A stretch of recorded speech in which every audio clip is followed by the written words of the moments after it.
Hi, I'm Bigtree, executive producer of An Inconvenient Study and founder and CEO of Informed Consent Action Network, ICAN. What you're about to see is one of the most important stories I've ever told. It's the story of a top infectious disease expert, a study that might have never seen the light of day, and shocking data that could change everything we think we know about childhood health. When the credits roll, I'll be back to share how you can help us deliver an inconvenient study to every corner of the globe. Thank you for being here. And now, I hope you enjoy the film.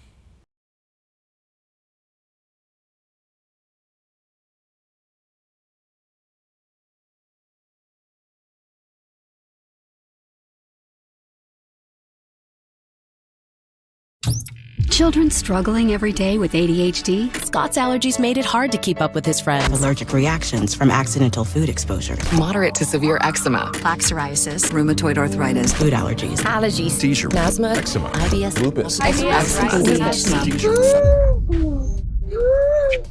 We are now the sickest country in the world.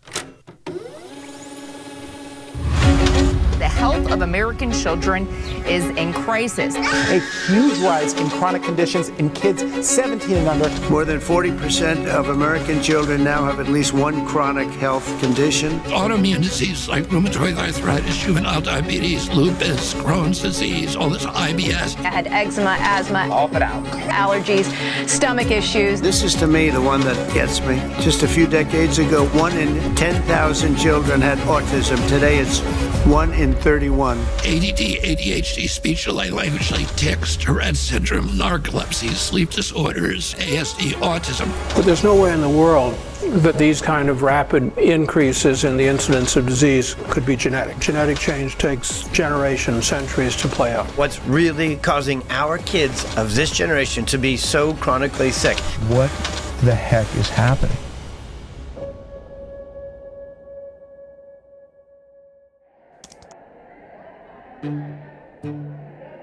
America is the sickest nation in the industrialized world. It is now believed that over 54% of our kids have a chronic disease, either a neurological disorder or an autoimmune disease. That's up from only 12.8% back in the 1980s. In roughly 40 years, we have seen the greatest decline in human health ever recorded. What if I told you there is a study that could shed light on this chronic disease epidemic, but no major medical institution seemed willing to do it? What if I told you there was one scientist brave enough to conduct this study? How you doing, Mark? Good to see you. Yeah, nice to see you. Absolutely. Good. What if I told you that when the study was finished, that scientist was too afraid to publish it? What would you do? Maybe you would do what I did. I got hidden cameras and recording equipment, and I went to ask him why. Thank you. You're very welcome. Cool. Have you all dined with us before?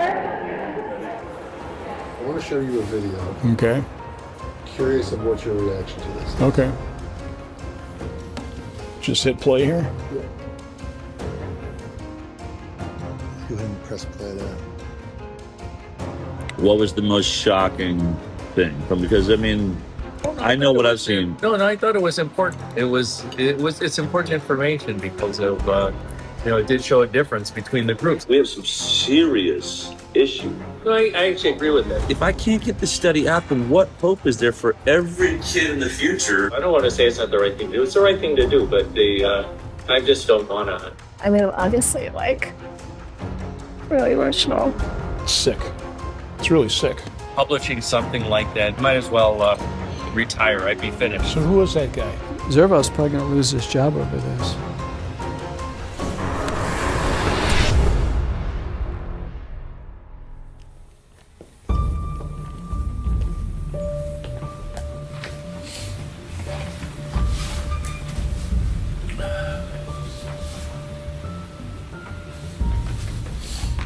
You know, I'm thinking before we get into the hidden cameras and the study and Dr. Zervos and all that, why don't we just take it all the way back to how this actually started?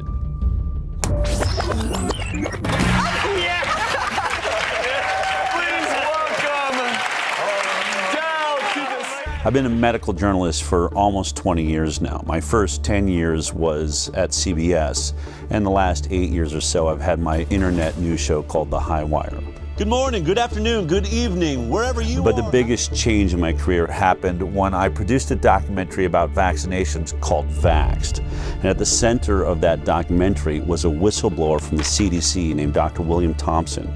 He came forward in 2015 and said that they were committing scientific fraud on the vaccine safety studies. Well, that film blew up and became a worldwide sensation, mostly because we got so much bad press, starting with being kicked out of the Tribeca Film Festival. The decision to run a controversial documentary about vaccines has Robert De Niro at the center of a big screen backlash. Tonight, the film festival Robert De Niro started under fire, a controversial new film that many are characterizing as anti-vaccine. I think the movie is something that people should see. There was a backlash which I haven't fully explored. I want to know the truth, and I'm not anti-vaccine. I want safe vaccines. Vax producer Bigtree says canceling the screening amounts to a suppression of the truth. I can't imagine what type of pressure came down that would make them pull a movie that they were obviously behind in the beginning. The message from the medical community is clear. This is one of those scientific questions where science has provided an answer. Vaxxed ended up being one of the most controversial documentaries in history. And because of that, there were lines down the block everywhere we went. Look at this crowd behind me. Look at this line, goes on and on and on. In fact, the very first day we screened at Angelica Film Center in New York, I wanted to know why there's this giant line down the block. What are these people here for? Can every parent or someone, if you have a family member with autism, would you please stand up right now? I'd like to see. 3/4 of the room stood up.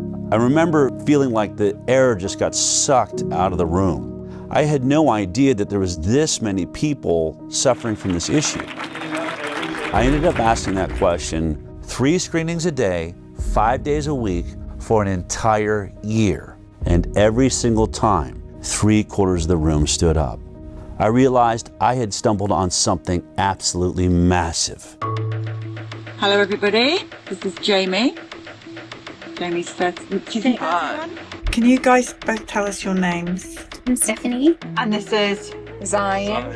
After the screenings, parents of injured children were inspired to tell their own stories. We set up video cameras and started interviewing everybody that wanted to talk. And what I discovered is it wasn't just autism, and it wasn't just the MMR vaccine. There was an ocean of vaccine injury, and nobody was talking about it. Doctor says, well, do you want the flu vaccine? I was like, might as well do it now. I gave in. I did polio. They gave her the Hep B vax. She got the 2-month shots. DTaP, the MMR vaccine. By 10:30 that morning, she was arching her back, clenching her fists. I didn't think I was going to cry. That night, we were in the hospital with the 106-degree fever. He began to projectile vomit. He began to this loud pitch scream. Like that's when the blood curdling scream started. I did not lay down for 10 months straight because she would vomit and asphyxiate. She would vomit at night and she would lie there while she was asleep and she would choke on it. When we had that vaccination, he lost all language. He just stopped talking? He wasn't talking. He didn't want to nurse. He went to not talking at all. He was developing really well, except for motor skills. He's got chronic allergies. An eczema rash. Food protein enterolitis syndrome. She couldn't eat anything on the glycemic index that was too high. GI symptoms, he started to have gut inflammation. Chronic snoring. Sleep apnea. Seizure-like activity. We woke up. She just...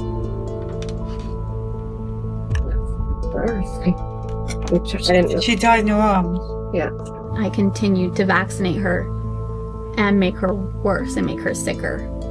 The guilt and it's so overwhelming. They killed my daughter.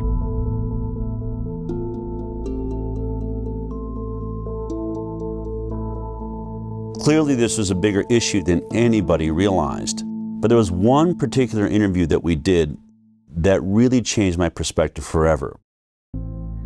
Colton was a 13-year-old healthy, strong boy. He loved anything that has to do with an adrenaline rush. Motocross was his passion. The doctor says, hey, he's the age that you should get the HPV vaccine. I said, okay. So he was administered the vaccine. And then this is the last day he got to ride that big boy bike. And that day he came home, he was starting to feel nauseous, really sore neck. He still didn't want to get out of bed. I just thought, man, you're just really weak and exhausted. And that evening, when he sat up to take a drink of water, he just flopped back and his head just hit the pillow, and I went, Colton, are you going paralyzed? They immediately took him down to Primary Children's Hospital in Salt Lake. Original diagnosis was transverse myelitis. When the doctor came out and asked me, has he been sick? I said, no, he hasn't been sick. He had the HPV vaccine on February 1st, and they went, oh. Well, we'll be reporting that to VARS. It does suck, like, not being able to play sports anymore. Now I have to sit on the sideline, just watch everybody. You gotta do your research, like, you can't just trust a doctor anymore. Do your own ways to find out what's best for you.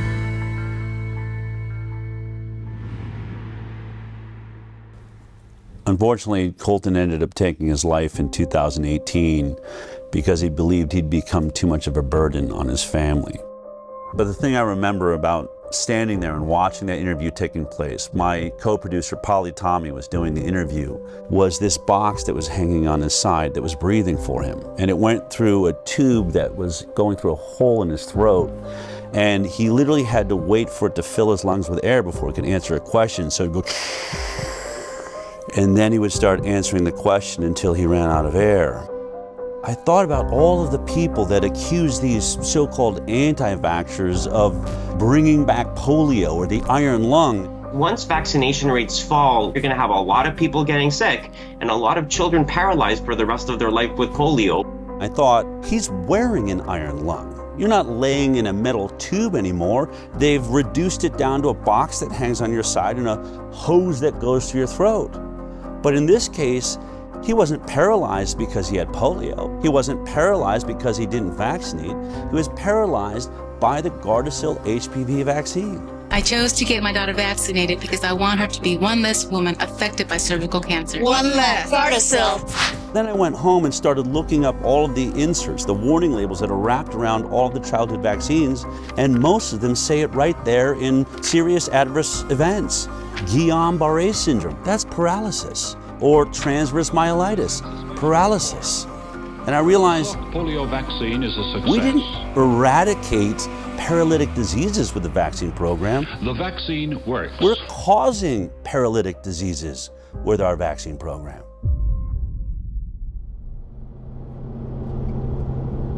So as we traveled the country, some parents would come up and say, I'm about to have a baby. I'm definitely not going to get the MMR vaccine because your movie shows that that one's dangerous. But what about the other 16 vaccines that are given in 72 doses by the time my child's 18? And I'd say, I only have anecdotal evidence from the thousands of interviews I've done that not a single childhood vaccine is safe. But that's not scientific. I wanted something better. I wanted to get to the bottom of this. So I started a nonprofit called the Informed Consent Action Network. Based on the Nuremberg Code's right to voluntary consent, the ethical principle globally agreed upon in the wake of the Nazi doctors' horrifying human experiments, of inmates in concentration camps for experimental purposes, where it states the voluntary consent of the human subject is absolutely essential, and there should be no element of force, fraud, deceit, duress, or overreaching or other ulterior form of constraint or coercion. What I wanted to do was investigate the entire vaccine program. I was really focused on one thing. We hear that vaccines are safe. And effective. But before we even worry about if they're effective, how did we determine they're safe? We started looking at all the science around the world, but we hit a big roadblock. You can't sue a manufacturer of a vaccine. It's one of the only products in America that has what they call liability protection. The reason is because of a law that was passed in 1986 by the US government. The pharmaceutical industry basically blackmailed the government, and they said, we are losing so much money from lawsuits for death and injury from our vaccines, we can't make a profit. studies have shown that the whooping cough or pertussis vaccine causes brain damage. The controversy isn't really over the fact that it happens, but how often it happens. And they said, if you want us to continue making vaccines, you're going to have to take on the liability. And our government agreed to that. If you want to sue or you want to get any information outside of what's publicly known, you're going to have to sue the government. And that's when I realized I need a constitutional attorney. And I found a guy named Aaron Siri. Mr. Siri, you're not a medical doctor, are you? No, sir. And you're not an immunologist or biologist or any kind of... Or vaccinologist, no, but I depose them regularly, including the world's leading ones with regards to vaccines, and I have to make my claims based on actual evidence when I go to court with regards to vaccines. I don't get to rely on titles. Okay. He had a genius way forward. We're going to sue the government agencies, HHS, FDA, NIH, and we started winning. And what did we prove in those lawsuits? That the entire science behind vaccine safety was nothing but a complete fraud. Doctors used to listen to parents. When their parents came in and said, hey, my kid is suffering with this condition, has this issue, doctors listened to them. But when parents started coming in and saying, my kid went in and got a vaccine and then started having X issue, that's when doctors stopped listening. Hi, how you doing? We have triplets, 2 boys and a girl, Richie, Robbie, and Claire. Every day in our life was a party. Every single day they were smiling and laughing and looking at each other, engaging in each other. On June 25th, 2007, we brought them in for the pneumococcal shot. My daughter still has the mark on her leg from the shot. She was the first one to get it, and she screamed and never really stopped screaming after that. But we continued. We didn't know. We did the boys as well. By noon, Claire shut completely off. It was as if she was blind and deaf, and all she did at that moment was stare at the ceiling fan. So that was at noon. We had the shot at 10 a.m. 2 o'clock, we watched Richie shut off. They lost all their reflexes. I'm an educational audiologist. I actually did the test for the stapedial reflex, which is a little muscle in the middle ear, just to see if a muscle they can't control was still working, and it didn't. The stapedial reflex dampens sound, so your ears don't hurt from a really loud sound, and both of them had no stapedial reflex. They stopped blinking, stopped yawning, stopped coughing, stopped sneezing. The worst is when we saw the final one shut down. We were told it was genetic, and then we were told by geneticists that there's no possible way 3 children would shut off on the same day. So we had severe autism spectrum disorder for all 3 kids entering kindergarten. We have spent hundreds of thousands of dollars trying to recover them. The only person that we got back is Robbie, the one that was last to shut off. Richie can only say single, maybe 2 words together. Claire is still completely nonverbal, not potty trained, and Robbie is approaching grade level, but severe OCD. Want me to tell you what a day in our life is? So you got, say, a 6 or 7 or 8-year-old child who's not potty trained, and at 2 or 3 or 4 o'clock in the morning they fill their diaper. Well, you assume that's pretty uncomfortable, so they take it off. Pretty soon it's all over them. It's all over the bed. In short order, it's all over me. It's all over her. I'm snapping at her. She's snapping at me. We're both snapping at the kid, who is the only innocent party in the whole scenario. And the one thing that's conspicuously absent from that scenario is anybody who told you that shot was safe. They're all asleep in their bed. They haven't got a problem in the world. This one story of Richie, Robbie, and Claire puts an end to any discussion that autism is only caused by genetics. There is no genetic explanation that would turn 3 brothers and sisters off on the exact same day.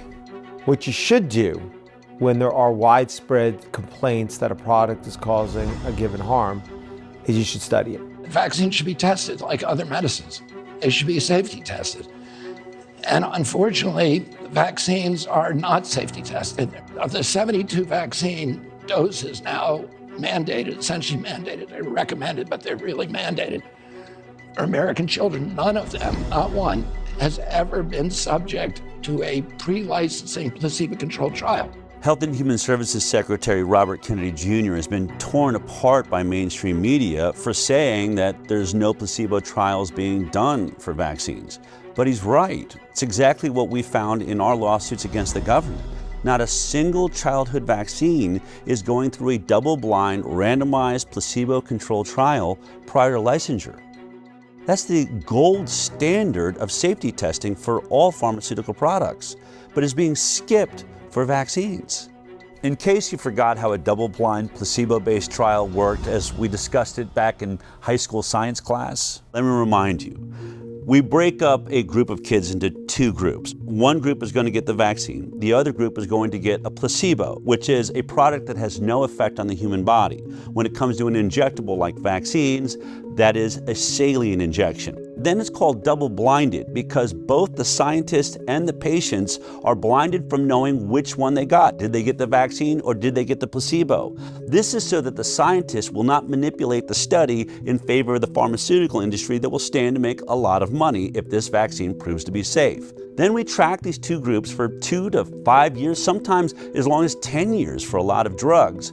And at the end of that study, we unblind both the patient and the scientist. So we look at both groups, the vaccinated and the placebo group, and we compare their health outcomes. Who had more cancer? Who had more diabetes or ADD, ADHD or autism or Tourette's or lupus or multiple sclerosis? All of these things that are currently skyrocketing in the United States of America. And if, when you compare them, they both turn out the same, there's the same amount of issues in the vaccinated group as is in the placebo group, then you know it's safe. You've established what we call a safety baseline. But if the vaccinated group has more issues than the placebo group, then we know it's not safe and it shouldn't be put on the market. Only one problem. Not a single vaccine on the childhood schedule has ever been through a double-blind, placebo-based trial.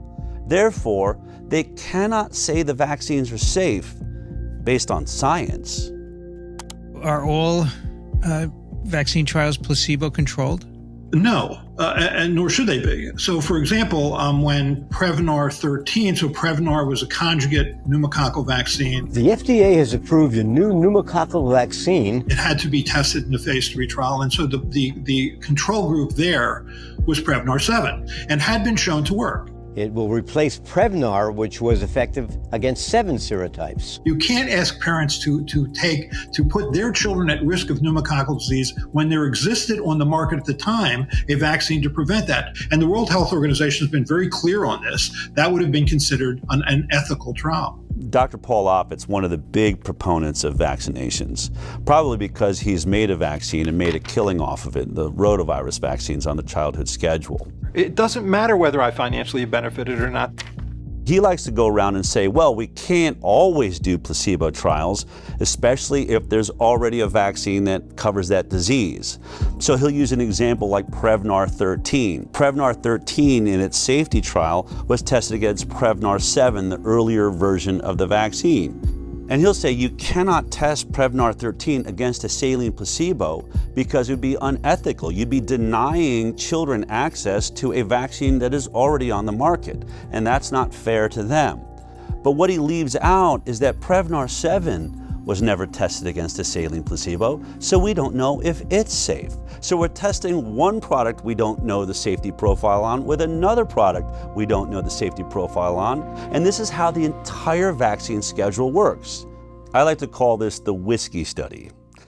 Let me explain. Let's say there's a group of people that are complaining that whiskey is making people drunk and they're crashing their cars and people are getting killed. Now, in order to test does whiskey cause car accidents, you would set up a double-blind placebo trial. One group, the test group, would get the 10 shots of whiskey. The other group, the placebo group, would get 10 shots of water. And then we'd have them both drive on a driving course and see who has more accidents. It's obvious. But in this case, the whiskey company is the one doing the study. And what they say is, oh, we're going to do a placebo-based trial, but our placebo-based trial is not going to be water, it'll be vodka, another product already on the market. And so 10 people get the whiskey shots and 10 people get the vodka shots, and they had them all drive, and guess what?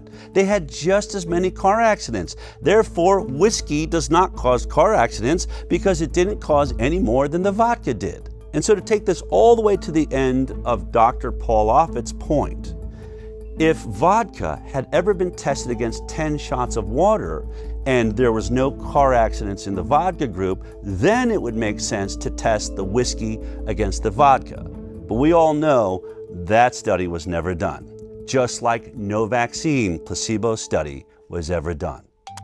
All you have to do is type in FDA licensed vaccines on your computer, and every vaccine that they give your child on the childhood schedule will appear there. And then you can click on any one you're interested in. Let's click on Recombavax HB. This is one of the hepatitis B vaccines they give your baby on the first day of life. Hello, welcome to the world. Gasp for your first breath, and here comes your first sexually transmitted disease. Now, go to vaccine insert. This is the insert or the warning label that is wrapped around the vaccine when it's delivered to your doctor. It has all kinds of information like what's in the vaccine, all the ingredients, side effects of the vaccine, but I want you to focus on section 6.1. This is where they talk about the clinical trial they relied upon to establish safety. It's always 6.1 on every single vaccine, so you can look at all of them. But in this one, you'll see that there was only 147 children in the entire trial. And they were only monitored for 5 days after each dose. 5 days. So think about it. Would you take any drug that was only monitored for safety for 5 days? If your child dies on day 6, it wasn't captured by this trial. They'll say, we didn't see any deaths. If a child had autism 2 years later, or other autoimmune diseases or neurological disorders, things that take years to develop, they'll say, we didn't see any in our trial. This is why every drug we take goes through a multi-year safety trial. Most of your issues are going to take years to develop, and if your study isn't that long, you'll never ever see them. We had an interesting opportunity to talk about this with Dr. Stanley Plotkin, who's considered to be the reigning godfather of our vaccine program. Dr. Stan Plotkin. Dr. Plotkin. Virtually every country in the world is affected by his vaccines. Like the rubella vaccine, the rotavirus vaccine, rabies. He trained just a generation of scientists, including myself, to think like he thinks. He developed the standard textbook for vaccines in 1988. Bill Gates calls his book a Bible for vaccinologists. I hope it's more accurate than the Bible. In 2018, our attorney, Aaron Siri, had the opportunity to depose under oath Dr. Stanley Plotkin, and he asked him this exact question: is a 5-day safety trial long enough to capture all of the side effects that people are complaining about from the hepatitis B vaccine? Dr. Plotkin, this is the product, the manufacturer insert for Recombavax HB, correct? Yes. And the clinical trial experience would be found in section 6.1, correct? Correct? Dr. Plotkin? Yes. Okay. In section 6.1, when you look at the clinical trials that were done pre-licensure for Recombavax HB, how long does it say that safety was monitored after each dose? Let's see.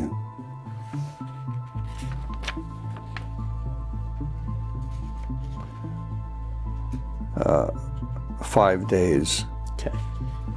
Is 5 days long enough to detect an autoimmune issue that arises after 5 days? No. Is 5 days long enough to detect any neurological disorder that arose from the vaccine after 5 days? No. There is no control group, correct? It does not mention any control group, no. No.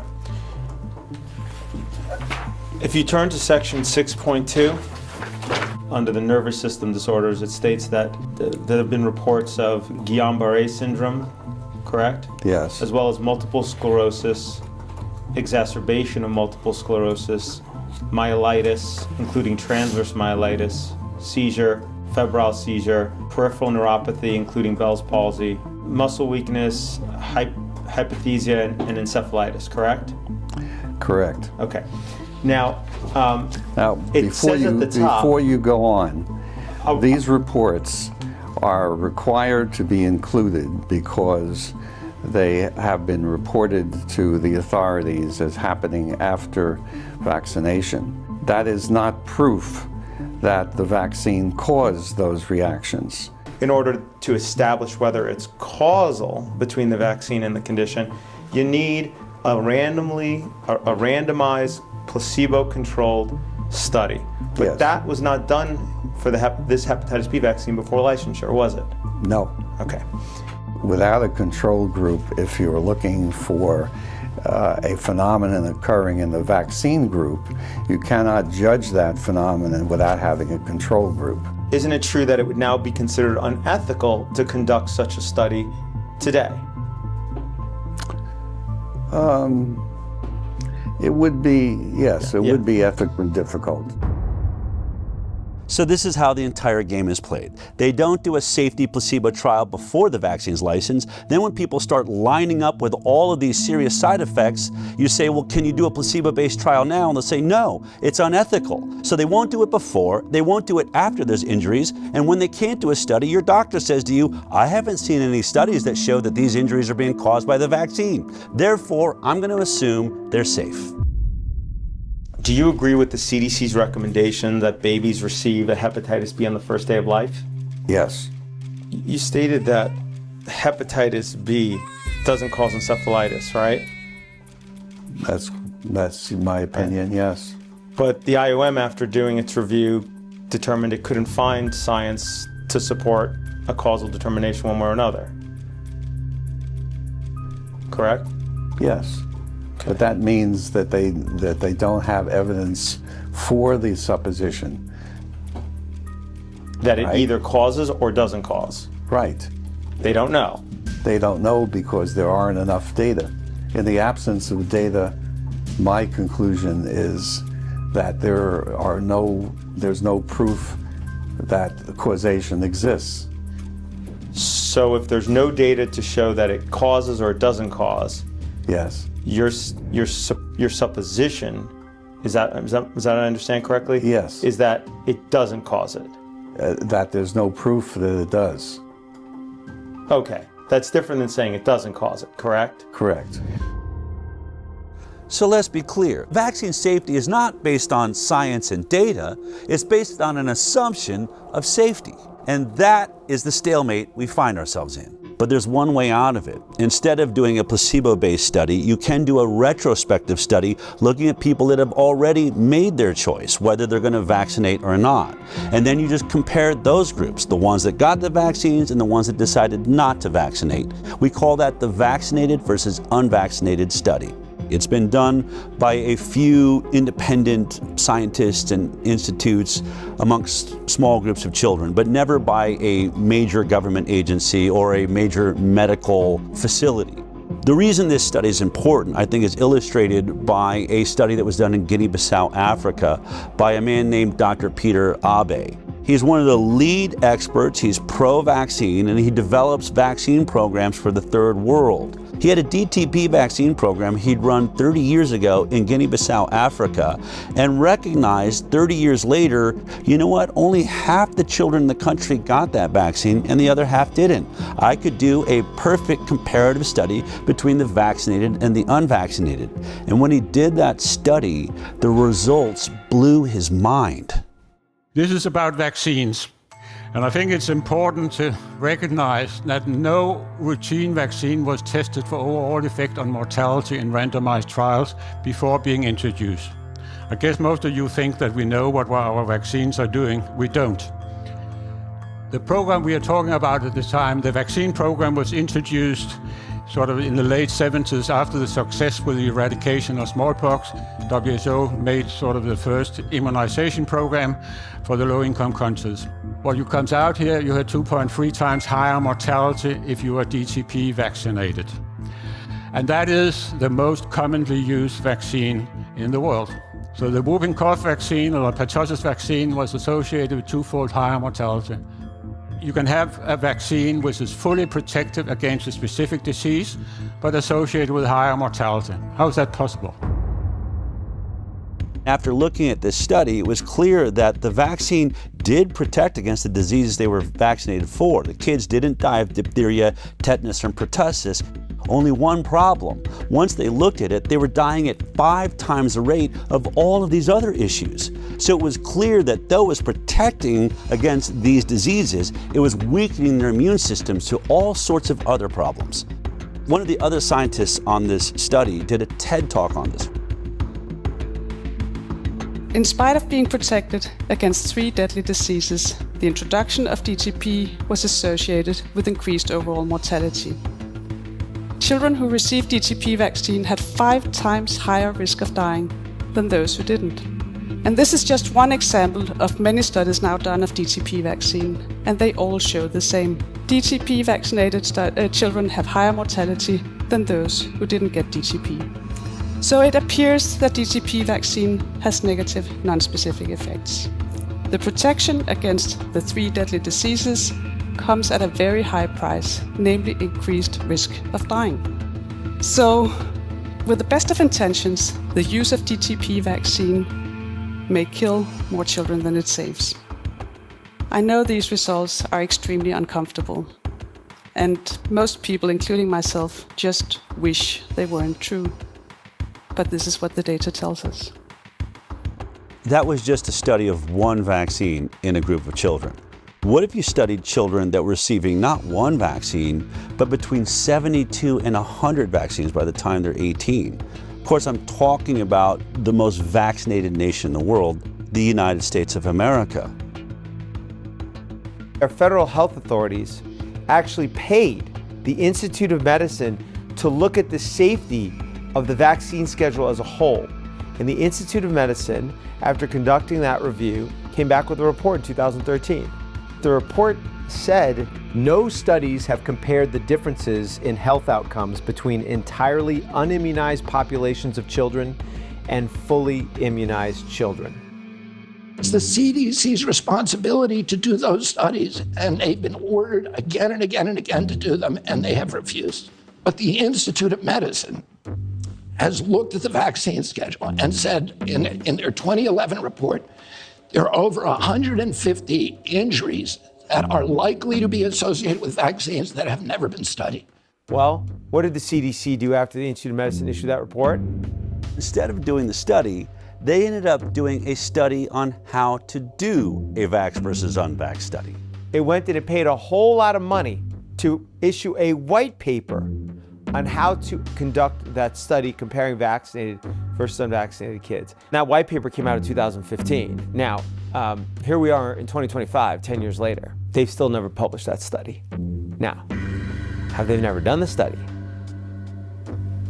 I can't tell you. This is information that vaccine safety advocates want and have been asking for a long time, and I'm not sure why it hasn't been done. This simple study would shut up every anti-vaxxer forever. I have to believe that they have done this study every way they possibly can, and they can't seem to figure out how to make it look like the vaccinated are healthier. But that's just my opinion, based on several other studies I've seen that did compare vaccinated to unvaccinated, but mainstream medicine says, well, the cohort was too small, or they poke holes in it saying it wasn't done by a major medical institution.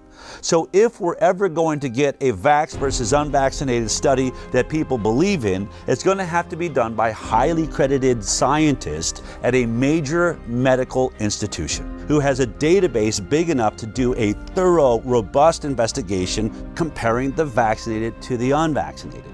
As fate would have it, Dell met the head of infectious disease at Henry Ford Health System, Marcus Zervos.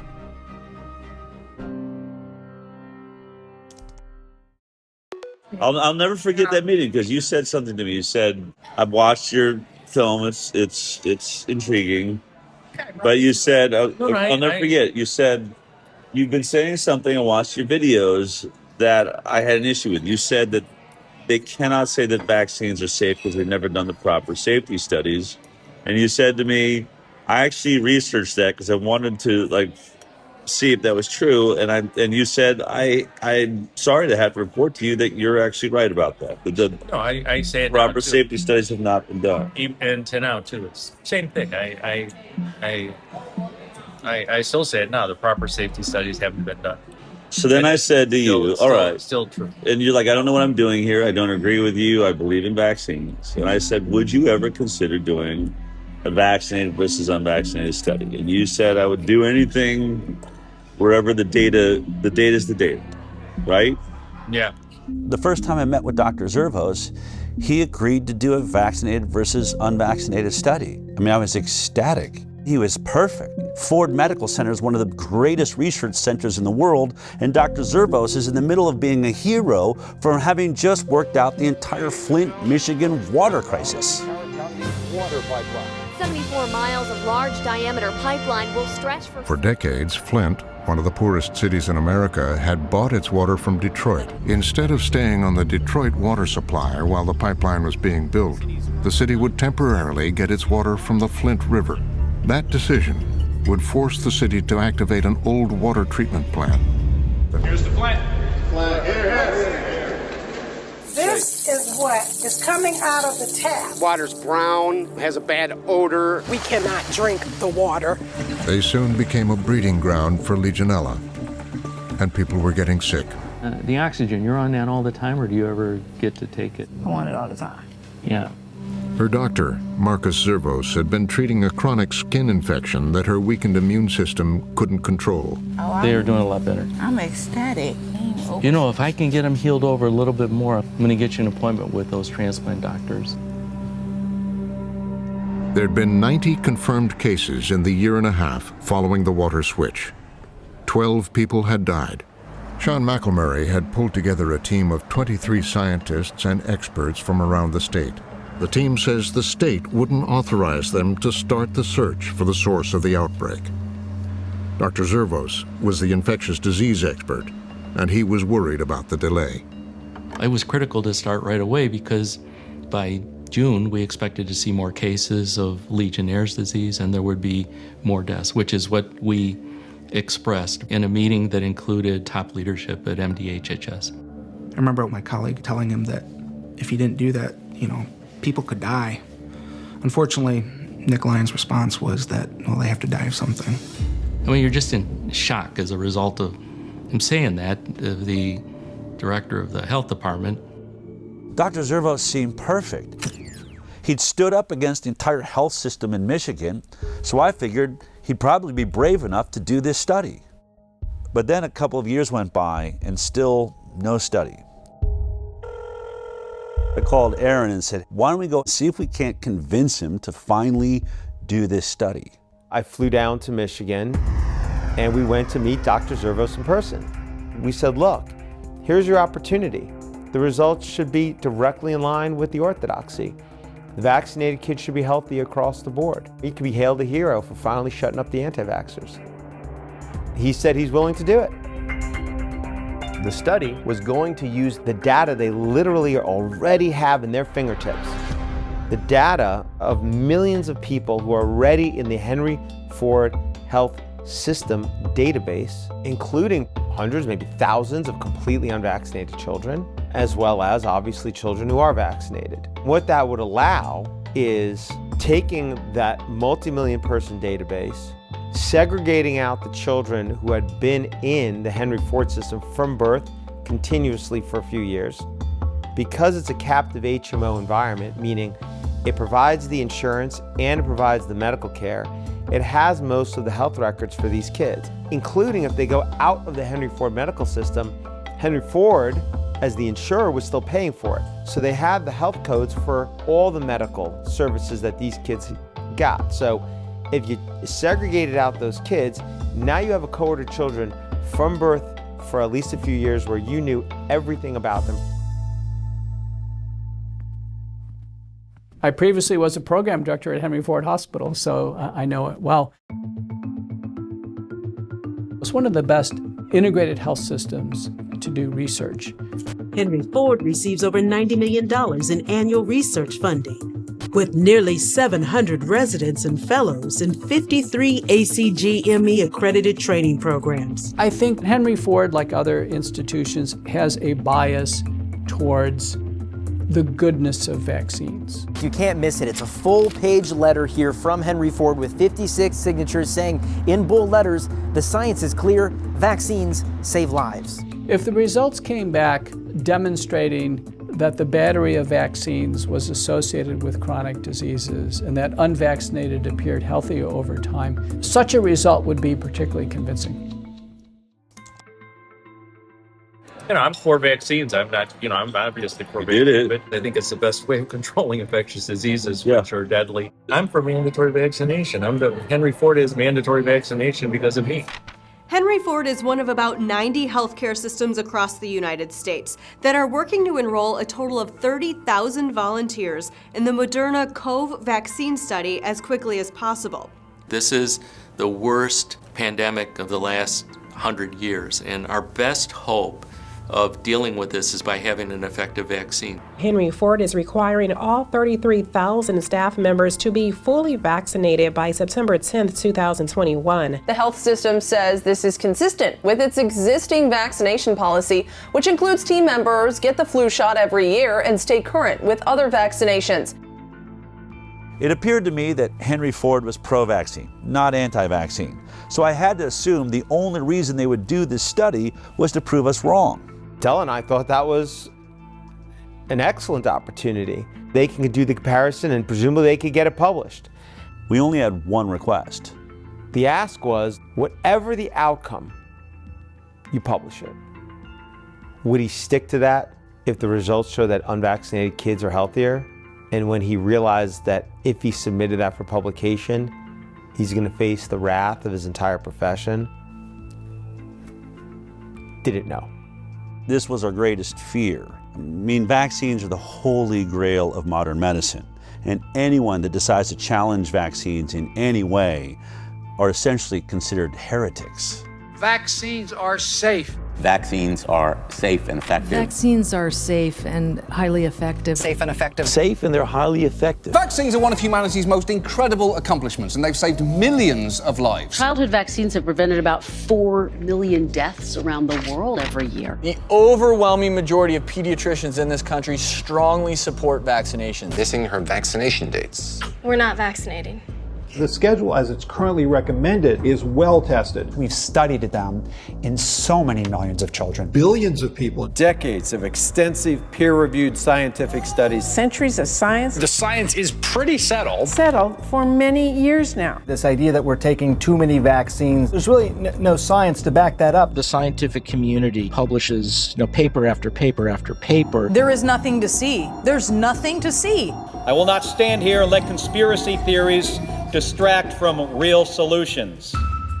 Most doctors can't tolerate being called quacks or having their reputation destroyed. And I went from treating the head of the laboratory at my hospital for hypertension to becoming, somebody that was doubted on every levels after a while because of one thing that I said, which was, can we stop giving vaccines to my sick patients and give it to them on the day of discharge? And had they not tried to intimidate me, doubt me, and pushed me to research and show that what I saw was actually real, I would still be lockstep working as a regular doctor.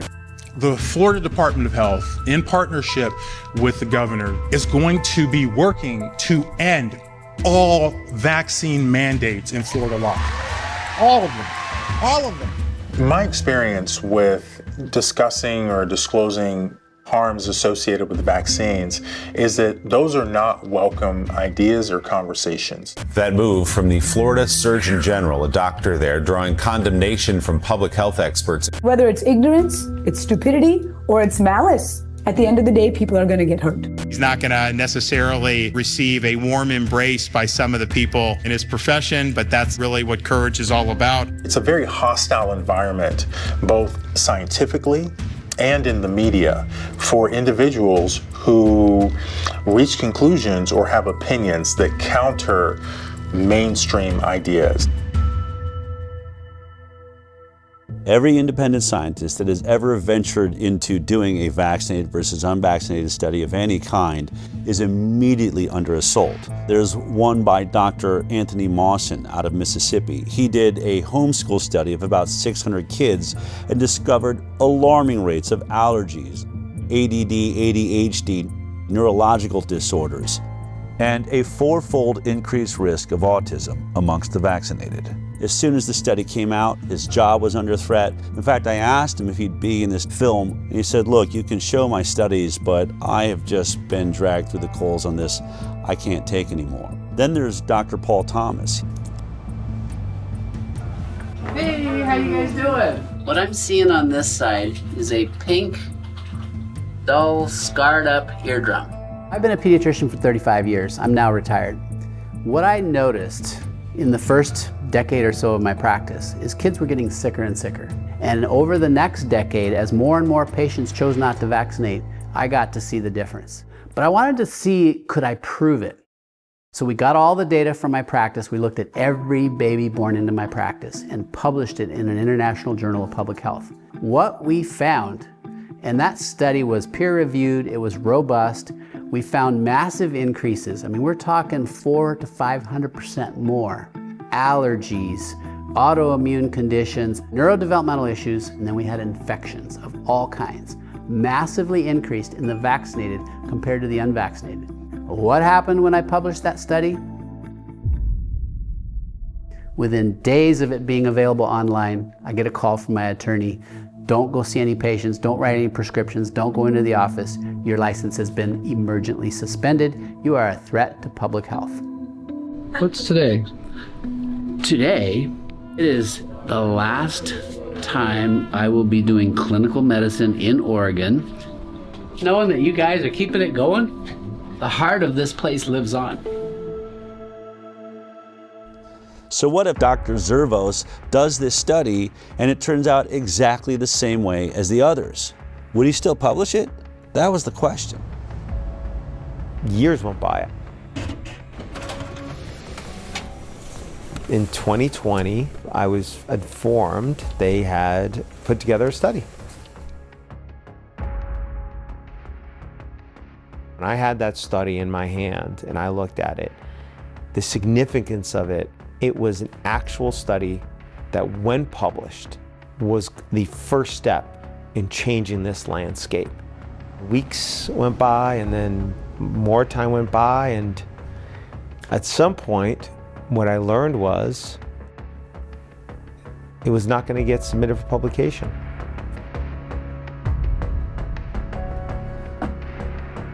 Aaron called me and said they finished the study. Only one problem. They're not going to publish it. I mean, it was everything we were afraid of. I called Dr. Zervos and I said, can I fly out and meet you for dinner? And he agreed. I wanted to look Zervos in the eyes and ask him, what's so damning in this study that you're afraid to publish it? I wanted to know what was in this study. I hadn't seen it. I also imagined there's got to be a way to talk him into publishing this study. But one thing was for sure.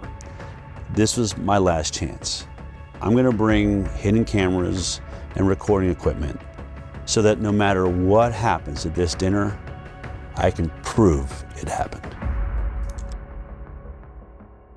What do you think about the study you guys have done? It's important information because of, it did show a difference between the groups. I don't know how to. Oh, she got it. How to explain? I don't know how to explain it, but it's important. It was an important finding. I mean, the study was for what. Do you find any flaws in the study? I mean, is there a way they could do the study? You can do the study better with what's there? Not that I know. No. That I know.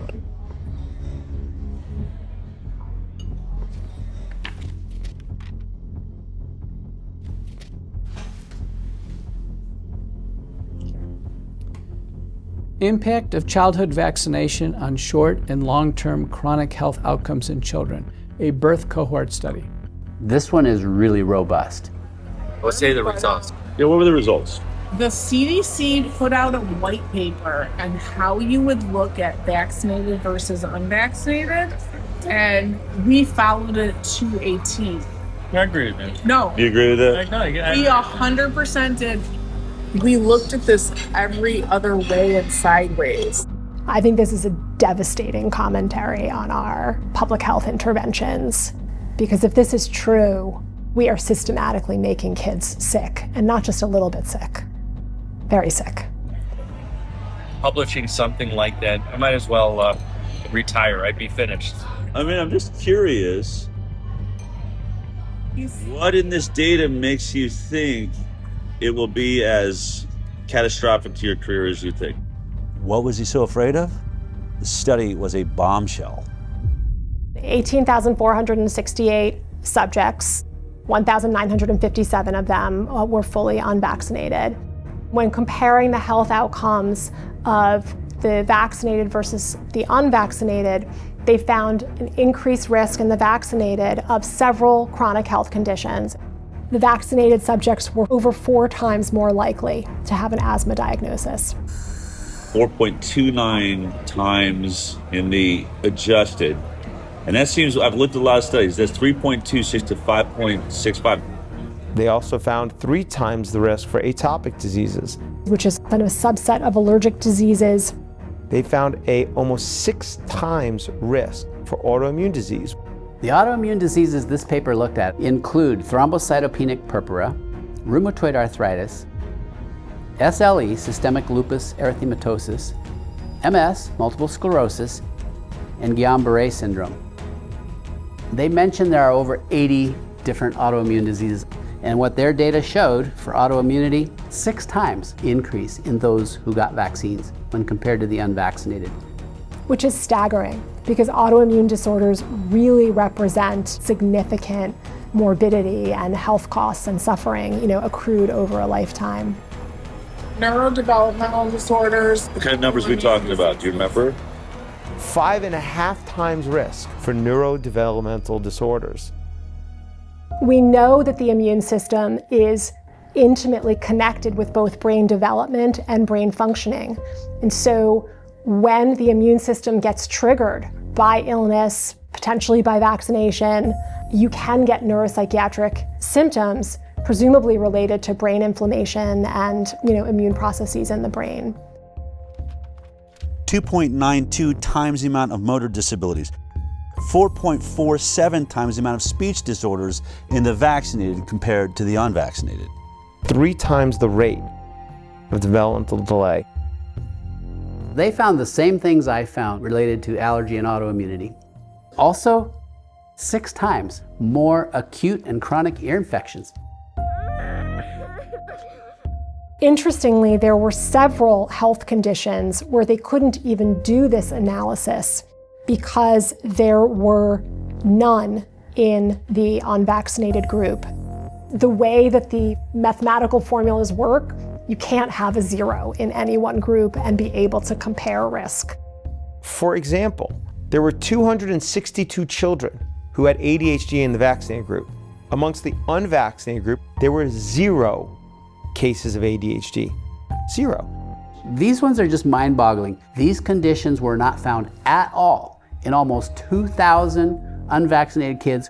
0 brain dysfunction, 0 diabetes, 0 behavioral problems, 0 learning disabilities, 0 intellectual disabilities, 0 tics, and 0 other psychological disabilities in the unvaccinated.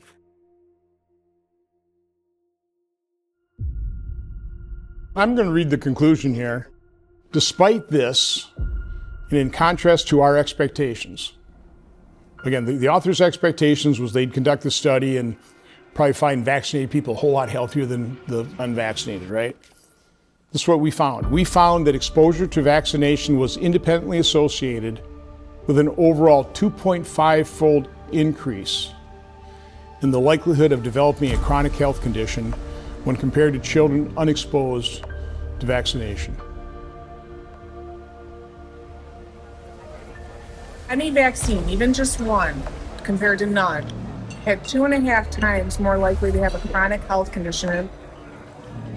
There were no chronic health conditions associated with an increased risk in the unexposed group.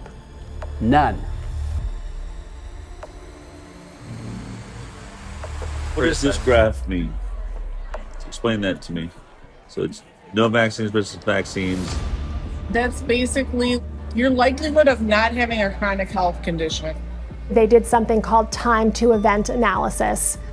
At 10 years, the likelihood of being free from a chronic illness was only 43% in the vaccinated group versus 83% in the unvaccinated group. It's a big difference.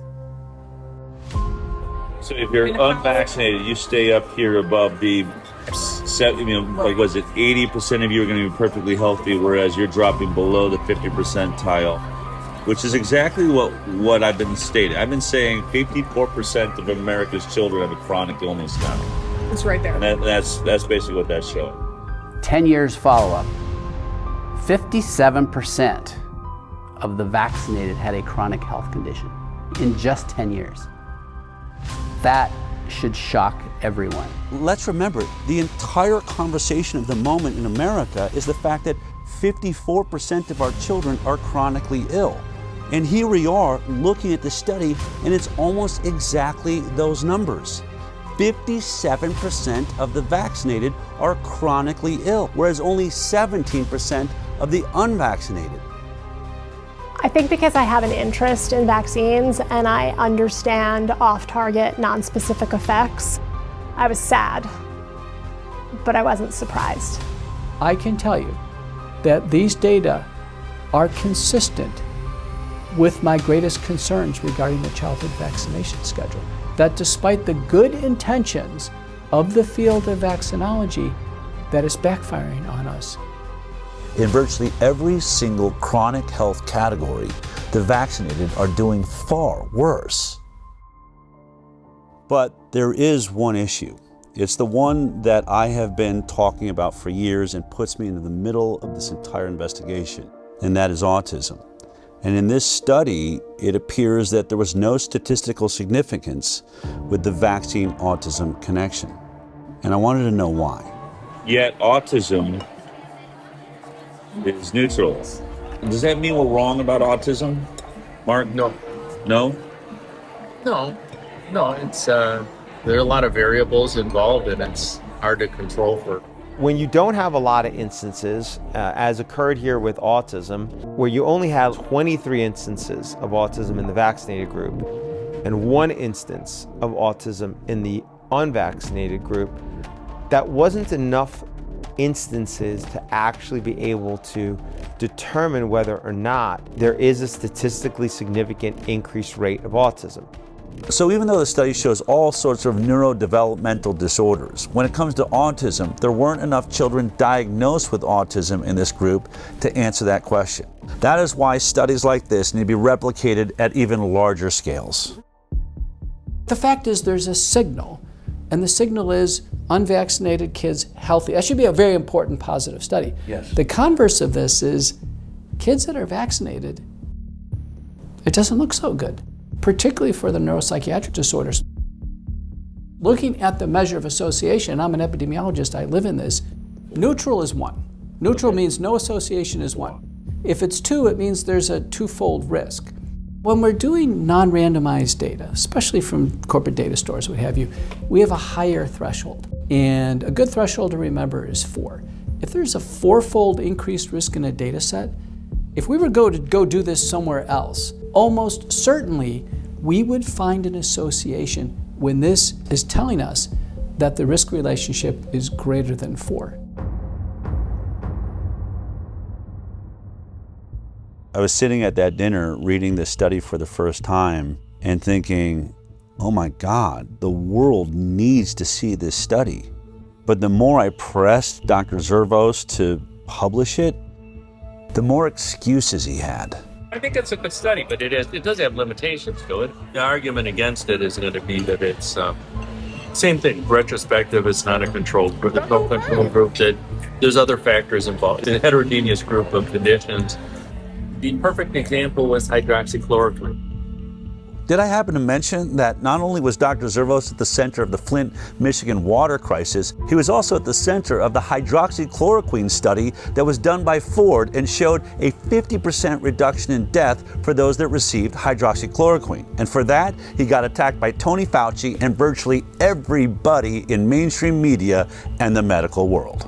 The Henry Ford Hospital study that was published was a non-controlled retrospective cohort study. So that study is a flawed study. In the PR at Henry Ford, they put a gag order on me. I couldn't talk about anything.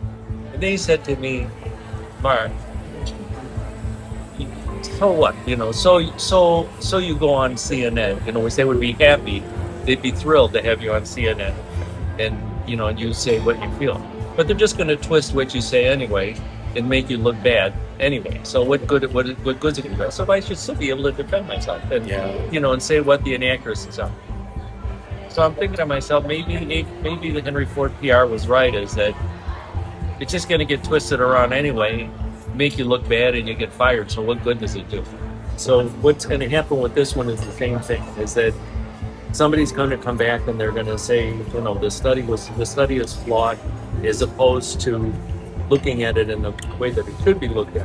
How about looking at this as important scientific information that can inform how the proper study should be done? It won't be taken like that. And then I can say, why? Because there's a political agenda to it. I get it has its issues. Any retrospective study is always going to have the same problems, right? So you always have the same attacks upon it. There are limitations to retrospective studies. That's the reason why we like to do randomized clinical trials when we can, because they don't have the same limitations. The major one that you have to worry about with retrospective studies is things that are different between the groups that you're comparing that you're unable to account for. If you want a flawless study, do a placebo-controlled trial. Any retrospective study is going to have flaws in it. But in this study, they made a point to address many of the flaws that they found themselves. If someone were critical of the study, I think issues that a researcher might raise would be things like the different lengths of follow-up for the groups between the children who received no vaccines and the children who received vaccines. The authors actually did do a sensitivity analysis where they limited the analysis to children who had at least a certain amount of follow-up. When they limited the follow-up time for both the vaccinated and the unvaccinated to 1 year, it's still 2.75 times higher rate of chronic disease in the vaccinated. And when they limited it to 3 years, it's 3.38 times the rate of chronic disease in the vaccinated. And when they limit it to 5 years, it's 4 times greater. So no matter what they did to limit the follow-up time, the results of the study didn't change. The results indicate that the different follow-up period really did not have a substantial effect on the research question that they were probing. Another concern is that there are just big differences in how likely the children who received no vaccines were to seek health care compared to the children who received vaccines. So in other words, could the differences we're finding in the study just be due to the fact that these kids were being seen less often, and so they're getting fewer diagnoses? To try and address this, they limited the population of children who didn't receive any vaccines to children who at least had some number of medical visits. And even in that sensitivity analysis, the main findings persisted. In this study, they adjusted for confounders. Confounders can be age, socioeconomic status, gender, racial, ethnic groups, and used a technique called Cox proportional hazards, which means holding all other factors equal, what's the relationship between the factor of interest and the outcome? Even after they were adjusted for, the effect of these characteristics was actually pretty small. I actually expected that those adjustments would have a really powerful effect, but they actually didn't. And when you do a lot of sensitivity analysis and what you're seeing doesn't change much, that can be reassuring. The authors did a good job with the information that they had. I have seen studies on vaccines published in good journals that are much weaker in quality. Is what your study shows, is it important? Yeah, it is important. You know who you should send it to? Well, to what I told you a while ago. Because I'm just not going to do. I'm not going to do it because I don't want to end up like Diddy or. I don't want to suffer what McCullough did. But I give him credit for taking it. Standing up to it. But I'm just not going to do it. I'm not going to do it. In any other climate, in a regular climate, you would have put this study out just as it is, right? If we weren't in this world of censorship, I'd put it out just how it is. You would. I'd put it out just how it is. Yeah. I'd like to just finish out my work, doing international work. Part of my reluctance to do anything is that nothing is going to come out of it other than me losing my job, which I'd rather not see happen. I'm open to it. We're here because I fully respect you, and I recognize the danger of. I said to you, if you do this study, I'm going to repeat it because I remember. I said, if you do the study, you're going to come under fire. You said, I don't care about that. I'm all about the data, and I'm about to retire anyway. That's literally what you said. Yeah. So your energy has definitely changed on that. But energy's changing. Let me put it this way. I put my whole career on the line because I saw an issue. Because what? I saw an issue that is affecting the children of America and the world. We have a serious growing problem of autoimmune disease, chronic illness. I'm not saying that vaccines are the only cause, but I'm saying this program needs some serious work. We had much better health when we were getting 10, 20 vaccines. At 54 shots with 72 doses, it is clear we are not making our children healthier. They're going the wrong direction. If there's a way to do this program better, which I believe, I've never said I'm trying to eradicate vaccines from the planet, but we are at an autism rate now of 1 in 26, 28. We have some serious issues. No, I actually agree with that. Is there a different way we could be doing it? Right, but how do we get there if I finally, what are the odds? I find someone like you that has got the clout. If I can't get the study out, then what hope is there for every kid in the future? I can't do shit for them. Unless there's a change in leadership, nothing is going to happen. Publishing one study like this one is not gonna. It's not gonna. It's actually the right thing to do. I don't want to say it's not the right thing to do. It's the right thing to do, but I just don't want to. And I don't want to say I have enough problems, but I've got enough things like that I'm already dealing with. And I don't want another one. Hold on. I just want to say this. This is the Galileo moment. I believe this changes more lives than anything there is. If we can fix this vaccine program, it doesn't just change millions of children's lives here in America, it changes worldwide. You'll be the father of the change in the system. That's historic. And I want to work with you to do that. This is why we're here. Yeah. No, I see what you're saying. We have an ability to do something that no one ever dreamed is possible. If it's not you, then who? For some reason, hammering always comes towards me. No, I can't handle it. I really can't. I'm not a good person. I can't handle it. I'm not a good person, but I'm just not going to do it. I'm not going to do it. Because I've got other stuff to worry about. Yeah, I mean, obviously, really emotional. He's just going to compartmentalize it away. I think someone could look at this and be like, it's unconscionable. How could he? And I think the way that he can is the way we all can do things that, not do things we don't want to do is we just convince ourselves, he's saying it doesn't matter. This is one study. It won't move the needle. It's too much for me. I can't. And, maybe he's right. Maybe it is too much for him. It's very important the study sees the light of day. In the scientific literature, and for the advancement of science, we must have balance. There are always pros and cons to everything. And when we have a deep-seated religious bias in favor of vaccines, we've lost balance. And when we lose balance, the entire scientific enterprise goes off track. And when that happens, large populations are harmed. I cannot help but ask myself the question, how many children will suffer a chronic illness that they maybe wouldn't have to suffer had this information been out there? I treat a lot of kids with neurodevelopmental disability and neuropsychiatric illness, and their lives and their families' lives are hell.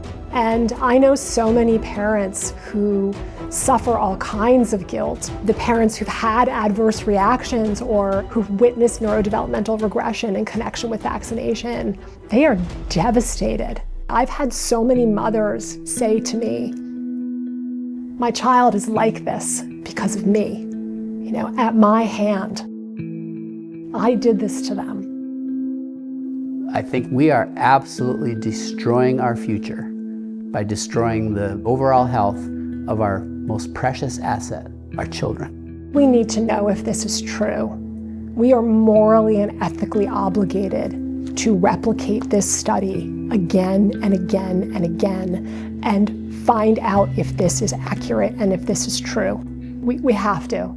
The fact that this study hasn't been peer-reviewed and hasn't been published is extremely concerning. It's important knowledge, and other healthcare systems really do need to replicate the analysis. This question really does need to be probed. It's a very important research question.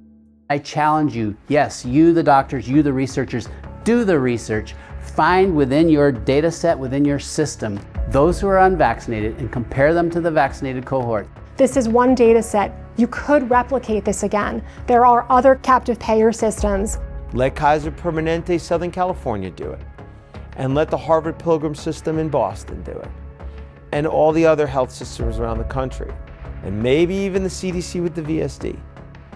And with that, we can start actually addressing the problem that these vaccines might be causing. If these results are valid, this is an absolute sea change in our understanding of the off-target and non-specific effects of vaccination. And we will have to reconsider the way we go about our vaccination program.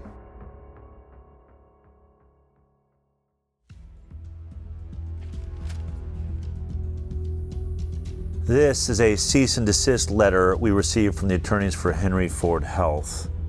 This letter leads me to believe that they really don't want us to release this film.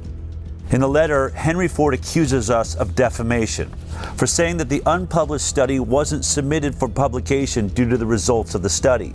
They assert that the reason the study was never submitted for publication was, quote, due to significant and serious flaws in its data and methodology, and because it did not come close to meeting the rigorous scientific standards Henry Ford Health and its researchers demand. But we just heard from Dr. Marcus Zervos, the lead author on this unpublished study and a world-leading expert on infectious disease at Henry Ford. He told me he believed the study was a good study and he would publish it just as it is. Only one problem. If he does publish it, he believes it would be the end of his career. He'd be finished. Not my words, but his. Now, even if Dr. Zervos stands by his study, does that mean it's a perfect study? Of course not. Can we say that the Henry Ford study proves that vaccines are causing the chronic disease epidemic? No, we cannot. A retrospective study does not prove causation. What we can say is that we believe it is showing a signal, a red flag waved in the air by the scientific method. Houston, there may be a real problem here. Now, this concern is heightened by the fact that this unpublished study does not stand alone. It's not an anomaly. It now stands with several other studies that have all shown similar signals. So there will certainly be attacks on the limitations of this study, which can be found in most retrospective studies, and we acknowledge those limitations. But the only way to really refute it is to do your own vaccinated versus unvaccinated study and prove us wrong. That's what I believe Dr. Zervos attempted to do and failed. But as parents watching this film right now, you have to ask yourself a very important question. Why hasn't a single health agency or major medical institution in the world been able to produce one single vaccinated versus completely unvaccinated study that shows that the vaccinated children are healthier? Wasn't that the entire purpose of the vaccine program? to make our children healthier? And although this may be an inconvenient study for anyone who said that the vaccine program was safe, there is a bright side. In every one of these studies so far, there is a group of children who are thriving, who aren't suffering from many of the ailments that plague America's children, who have barely any cases of neurodevelopmental disorders or autoimmune disease. They are living in a world that is flourishing with health because their parents went in a different direction. You now have even more data. You've been informed. What are you going to do about it? That choice is yours.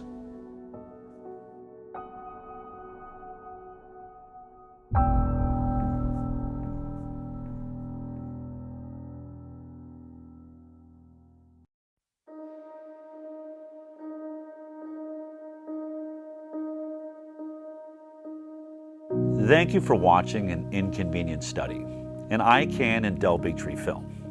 The Informed Consent Action Network, ICAN, is a nonprofit that's committed to protecting one of the most fundamental human rights, the right to make medical decisions without coercion, censorship, or government overreach. But here's what most people don't realize.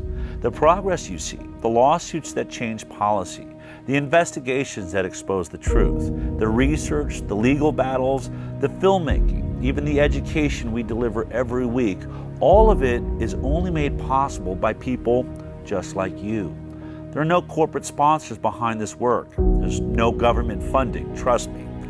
It's ordinary Americans who make these extraordinary victories possible. If this film moved you, if you believe the public deserves this level of transparency, if you want to help us take this message to every corner of the globe, then I'm asking for your help.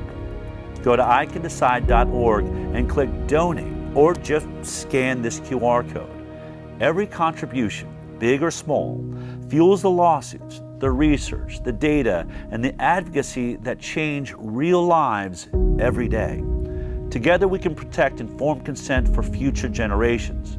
Together we can hold our institutions accountable. And together we can keep making films just like this one until every parent, every doctor, and every citizen around the world has access to the information they deserve. Thank you for watching. Thank you for caring. And thank you for supporting ICAN. You are the reason all of this is possible.